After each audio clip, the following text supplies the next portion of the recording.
Olá, nós vamos apresentar o livro, um resumo breve do livro Homo Deus, Uma Breve História da Manhã, de Yuval Noah Harari.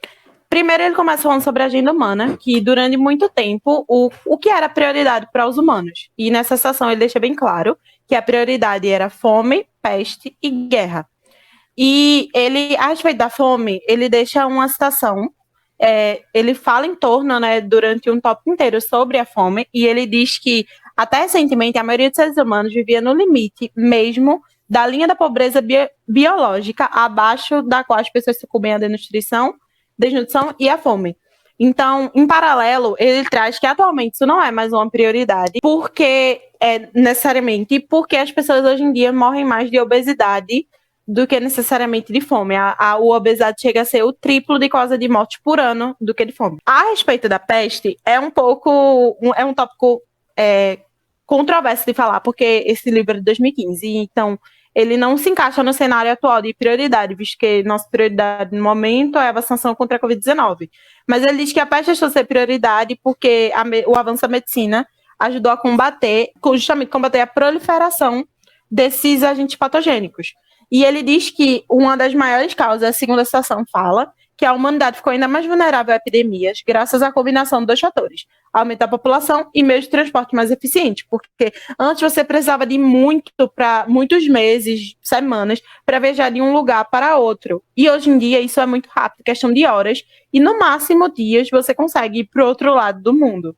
E a terceira seção, ele diz que a era da qual a humanidade se viu impotente diante das epidemias muito provavelmente chegou ao fim, que nós vemos que é bem o contrário, mas é o que o livro relata, era a percepção que ele tinha naquele ano. E relacionado à guerra, ele traz que o humano, o ser vivo, né, desde o Homo sapiens, enfim, ele sempre esteve preparado para que, caso outro invasor viesse, seja ele num local específico, num país, numa cidade, então sempre houve essa preparação. Então a guerra, ela meio que foi uma consequência de vários atos em torno disso. Então, ele diz, e ele deixa bem claro, que isso não ameniza o sofrimento de milhões de seres humanos assolados pela pobreza, dos milhões que sucumbem todo ano à malária, à AIDS e à tuberculose, ou dos milhões enredados na armadilha de violentos círculos viciosos na Síria, no Congo e no Afeganistão. Ou seja, ele não quer dizer que isso deixou de ser prioridade, que isso ainda precisa ser combatido, precisa ser trabalhado, mas hoje em dia o ser humano, ele tem outros propósitos. Ele deixa bem claro nessa primeira citação que, dado os precedentes de prosperidade, saúde, harmonia, eles provavelmente serão buscados a imortalidade, a felicidade e a divindade. E, elevando acima do nível bestial a luta pela sobrevivência, o Homo sapiens se transformaria em Homo Deus. Primeiro, a imortalidade. Ele traz exemplo real de instituições que cerca de 30% da carteira do Google, que fica em torno de mais ou menos 3 bilhões, vai para investimento a respeito da imortalidade, de se manter vivo. E o cofundador do PayPal, ele traz essa frase, né? A morte, existem 3 modos de encarar a morte: aceitar, negar e combater. Nessa sociedade é dominada por pessoas que estão entre a negação e a aceitação. Eu prefiro combatê-la, é o que ele fala. Então isso não é uma coisa que não tange a realidade, pelo contrário, existem pesquisas acadêmicas da área de medicina voltadas para isso, principalmente da engenharia biomédica. Enfim, isso é uma prova que o ser humano está, sim, buscando a imortalidade. O segundo tópico é a felicidade. Ele traz duas coisas importantes que essa segunda citação ela traz. Que existe, a impressão que se tem é que nossa felicidade vai de encontro ao misterioso teto de vidro, que não permite o seu crescimento. O teto de vidro da felicidade é mantido no lugar por 2 pilares sólidos, o psicológico e o biológico. Ou seja, para você ser feliz, você precisa do pilar da sustentação desses dois.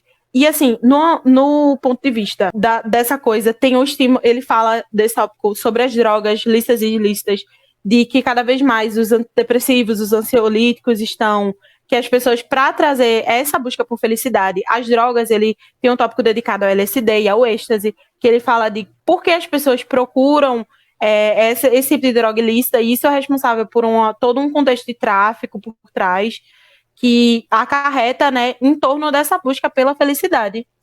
Então, pode-se discutir se isso é bom ou ruim, mas parece que o segundo grande projeto do século XXI é assegurar a felicidade total. E isso precisa envolver a reengenharia do Homo sapiens para usufruir de um prazer perpétuo. A respeito da divindade, ele traz que os seres não seriam divinos como Deus, onipotente, onipresente, mas sim como os deuses dessa parte mais greco, né, essa Grécia antiga, assim, como Zeus, como Atenas. Ele dá vários exemplos que seriam características que lhe tornariam deuses, e não necessariamente como a gente conhece, né, de outras religiões. O paradoxo do conhecimento, ele traz o exemplo de que é controverso que quanto mais conhecimento nós temos, ele vai perder mais relevância rapidamente, porque o conhecimento que não muda o comportamento, ele é inútil. Mas o que muda o comportamento, ele perde relevância, ele vira obsoleto mais rapidamente. Então é um paradoxo que ele fala. E ele fala sobre essa questão da arma no primeiro ato, né? Ele fala que, no caso a questão do gramado, que ele cita, que ele diz assim, que dizer que a humanidade vai buscar por imortalidade, felicidade e divindade é muito semelhante a dizer que as pessoas que estão construindo uma casa vão querer um gramado.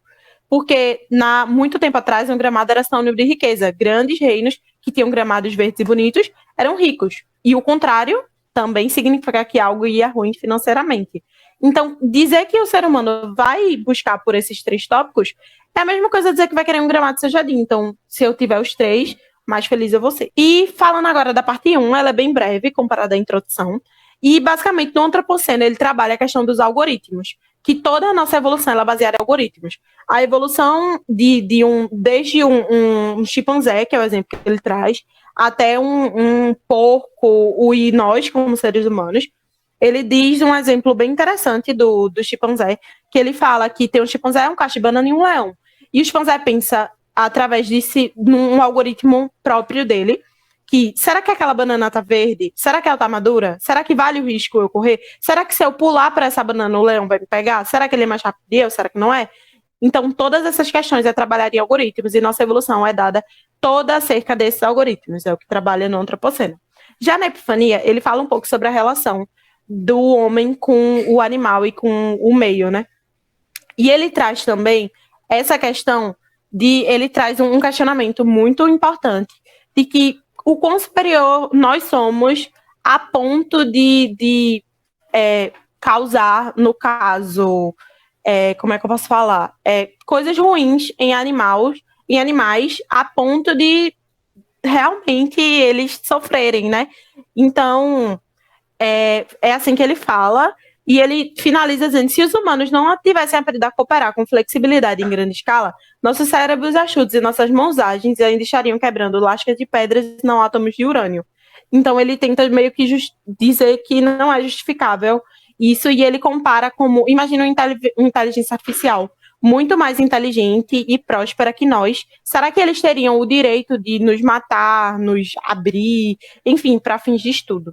Ele traz esse questionamento, que é um questionamento bem importante. Na segunda parte do livro, o autor fala sobre as histórias que dão significados da vida humana, a ciência e a religião humanista. Vale frisar que todas as partes do livro, elas têm perguntas-chave, né? E eu vou tentar responder elas com base no que eu li do livro. Então, as 3 perguntas-chave da parte 2 é: que tipo de mundo os humanos criaram? Como os humanos ficaram convencidos de que, além de controlar o mundo, lhes dão significado? E como foi que o humanismo, o culto ao gênero humano, se tornou a religião mais importante de todas? Bom, que tipo de mundo os humanos criaram? O autor ele começa fazendo uma introdução em 70 mil anos atrás, uma revolução cognitiva que permitiu ao Homo sapiens a fala, né, a capacidade de falar, começar a falar de coisas que só existiam na imaginação. Depois disso veio a Revolução Agrícola, há mais ou menos 12 mil anos. Depois, cerca de 6 mil anos atrás, veio os primeiros centros políticos e econômicos lá na Suméria, na antiga Suméria. Inclusive, ele chega a relatar muito sobre os egípcios e a sociedade que eles tinham, a relação entre o faraó e Deus, e como as pessoas acreditavam nisso. Mas a ideia que ele quer passar é que os seres humanos sempre foram seres que precisavam de histórias, né? Sempre se agarraram à história. Desde que começaram a falar, para se comunicar, começaram a inventar histórias. E com a revolução da escrita, né? Quando chegou a escrita, isso ficou muito mais fácil. E se tornou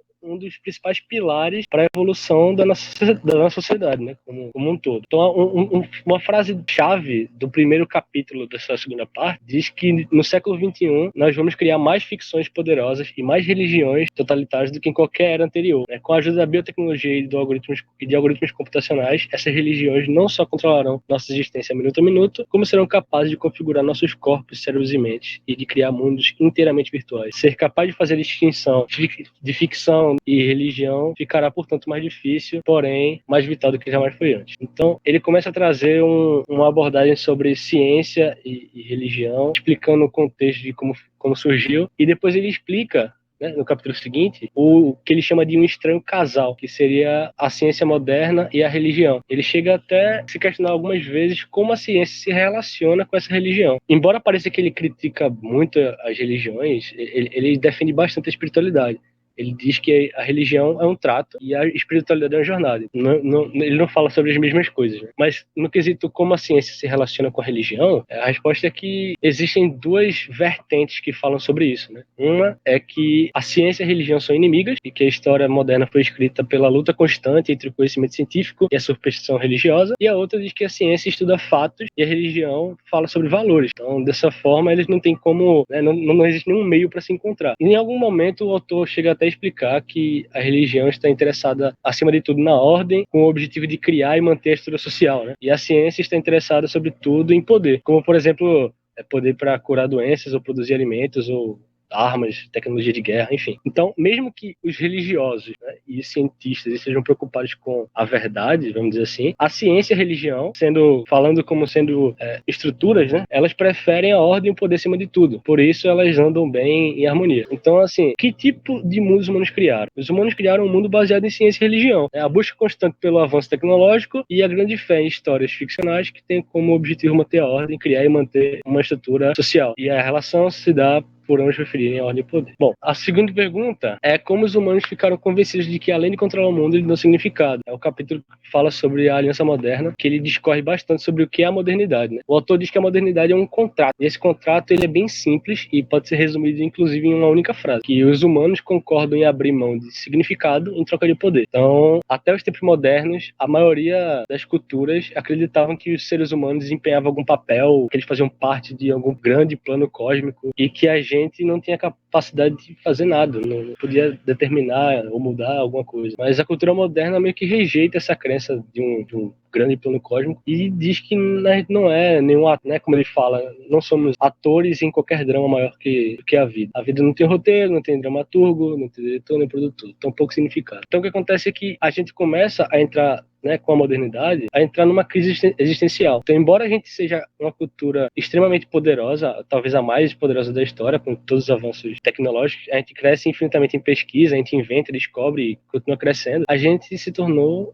a cultura que mais sofre com crises existenciais. Então, para explicar um pouco sobre a Aliança Moderna, que é o título do capítulo, ele fala que o crescimento econômico tornou-se a junção crucial onde quase todas as religiões modernas, ideologias e movimentos se reúnem. E ele vai explicar mais na frente que o crescimento econômico, por si só, ele alcançou um status de quase religião. Então, quando a gente pergunta, quando a pergunta chega de como os humanos ficaram convencidos de que controlam o mundo, uma forma que ele encontrou de responder essa questão foi fazer uma analogia com raposas e coelhos. Ele disse que a economia da raposa não tem como crescer, porque as raposas não sabem como produzir mais coelho. E a economia do coelho também não tem como crescer, porque os coelhos não sabem como fazer o capim crescer mais rápido, né?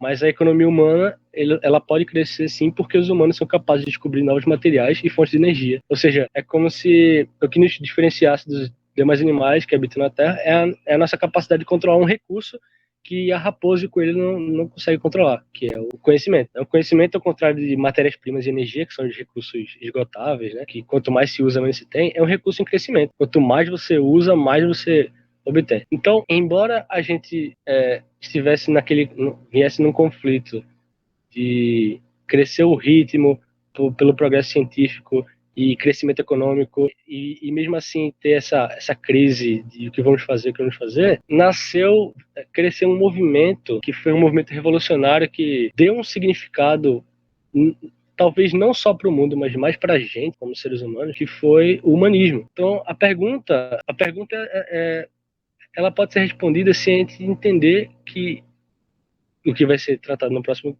tópico, que o que é o humanismo, né? Então, em resumo, o motivo pelo qual os humanos ficaram convencidos de controlar o mundo é que nos diferenciamos dos demais animais que habitam pela Terra pela capacidade de controlar um recurso que as raposas e os coelhos, por exemplo, não conseguem controlar, que é o conhecimento.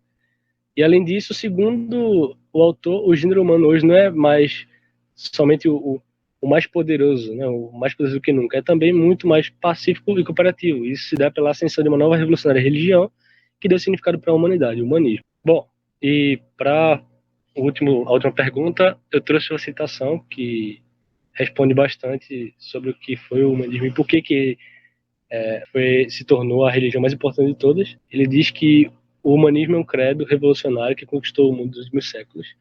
A religião humanista adora a humanidade e espera que ela atue como Deus do cristianismo e no Islã, e como as leis da natureza para o budismo e o taoísmo. Enquanto tradicionalmente o grande plano cósmico dava significado para a vida dos humanos, o humanismo reverte os papéis e espera que as experiências humanas deem significado para o grande cósmico. De acordo com o humanismo, os humanos devem resgatar de si suas experiências profundas, não apenas para dar sentido às suas próprias vidas, mas também para todo o universo. Então, o humanismo se tornou a religião mais importante de todas por, acima de tudo, mudar a forma como nós enxergamos o ser humano. Olá, eu me chamo Elias, eu vou falar sobre a parte 3 do livro. Começando pelo capítulo 8, ele mostra que o ser humano está muito preocupado em se liberar. Isso porque o mundo atualmente é dominado por coisas do tipo individualismo, coisas do mercado livre, democracia e principalmente as coisas liberais dos direitos humanos. Nesse capítulo, o autor ele aborda sobre a falsa compreensão do livre-arbítrio que a humanidade tem. Como assim? As pessoas elas tendem a pensar que são livres a partir para agir de acordo com os seus próprios desejos e as suas próprias decisões. Porém, no século XIX, o Homo sapiens ele se parecia muito com uma misteriosa caixa preta, que basicamente o funcionamento interno ninguém tinha a menor percepção de como é que era. Daí, quando os estudiosos perguntavam por que o homem tinha sacado uma faca e apunhalado o outro até a morte, uma resposta bastante aceitável seria: porque eu fiz essa escolha, eu tenho livre-arbítrio para cometer o assassinato e até mesmo eu me tornaria responsável, sempre responsável pelo crime que cometi. Até aí tudo bem. Passa aí o slide, por favor. Só que no decorrer do século, e no século passado, quando os cientistas ele, tentaram abrir novamente essa caixa preta, eles não acharam lá alma ou livre-arbítrio, ou nem mesmo um eu, um indivíduo, no caso. Eles só acharam genes, hormônios e neurônios, que eles basicamente obedecem às mesmas leis físicas e químicas da nossa realidade. Se alguém fizesse hoje essa mesma pergunta sobre o livre-arbítrio para esse indivíduo que tenha cometido esse crime, ele não poderia é, justificar com aquela resposta, porque basicamente os geneticistas e os neurocientistas eles dão uma resposta muito mais técnica. Ele falava que devido aos processos eletroquímicos no cérebro que resultou no assassinato, ele poderia ser coisas determinísticas ou coisas aleatórias, ou até mesmo a combinação dos dois, mas nunca seria uma coisa livre. Por exemplo, quando o neurônio ele dispara um impulso elétrico, isso pode ser uma reação determinística, o que seria um estímulo externo, ou até mesmo poderia ser um resultado de uma ocorrência randômica, como uma decomposição de algum átomo radioativo, essas coisas assim. Porém, nenhuma dessas duas opções deixa espaço para o livre-arbítrio, porque decisões são tomadas por uma reação em cadeias em eventos bioquímicos, e eles basicamente não aceitariam porque certamente não são livres, são puramente randômicos. Ok? Então, falando sobre o capítulo 9, o autor ele revisa a ideia de que os seres humanos eles acreditam que são únicos e ocupam uma posição valiosa em relação aos outros animais. Porém, isso são ideias que provavelmente tornarão essa crença obsoleta, porque ele apresenta três ideias, que seria para contradizer essa frase, que um desses problemas é justamente o que está aqui no slide, E o motivo dele ter certeza é que à medida que as tecnologias continuam avançando, os seres humanos eles estão fadados a perder as duas características vitais, que são a inteligência e a consciência. E ele fala, o autor, que a alta inteligência sempre andou junto a junto, lado a lado, a consciência desenvolvida.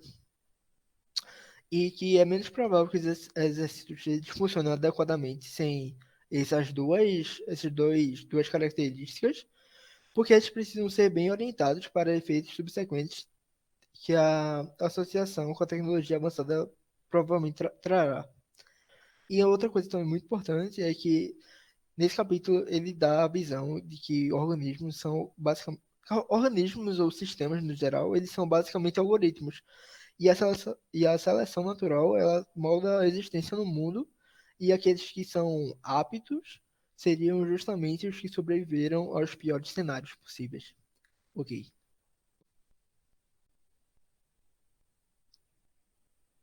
Então, o capítulo 10 ele descreve como provavelmente essas novas religiões, que seria tecno-religiões, elas serão desenvolvidas no futuro.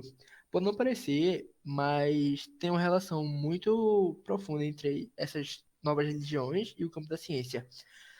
Também é verdade que essas novas religiões provavelmente virão de laboratórios, ao contrário das antigas que vinham praticamente das cavernas do Oriente Médio ou até mesmo das madraças, que é um tipo de escola muçulmana, que o foco é religião.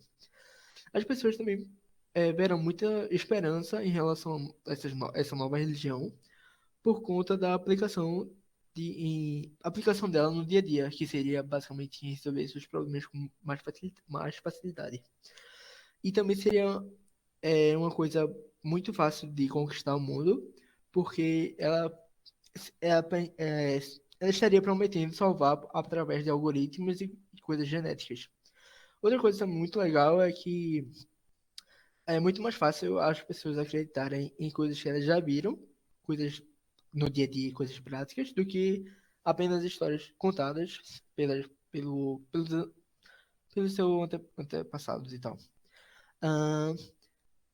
Outra coisa também muito importante é que à medida que o humano ele vai evoluindo, é como se o humano ele tivesse meio que perdendo alguns sentidos, e principalmente seria o seu nível de atenção, porque já que ele está terceirizando uma tarefa, a tendência do foco dele é diminuir. Então, no capítulo 11, ele fala sobre o poder e o papel que os dados estão ocupando atualmente na vida das pessoas. Isso mostra que o universo está repleto de fluxos de dados e está sendo vinculado ao efeito geral que o processamento de dados provavelmente terá ao redor do mundo. Tanto é que surgiu o termo IoT derivado disso. Conforme também foi discutido por Harari, o valor de qualquer fenômeno, de qualquer entidade, ele sempre é determinado pela sua contribuição de acordo com o processamento de dados que é feito. Nesse sentido, algumas pessoas estabeleceram alguns meios pelos quais podem usar os dados para obter de alguma forma um poder sobre os outros ou tirar vantagem disso. Devido também à mudança frenética dos dados no século XXI, provavelmente, isso é uma coisa boa, porque provavelmente está para surgir soluções de coisas muito complexas e de problemas como guerra ou fome ou coisas de saúde que afetam a sociedade há muito tempo. Pronto. Encerrou. Agora o último.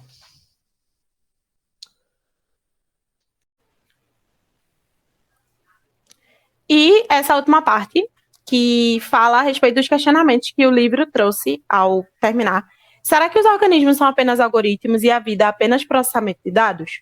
O que é mais valioso, a inteligência ou a consciência? E o terceiro, o que vai acontecer à sociedade, aos políticos e à vida cotidiana quando os algoritmos não conscientes, mas altamente inteligentes, nos conhecerem melhor que nós mesmos?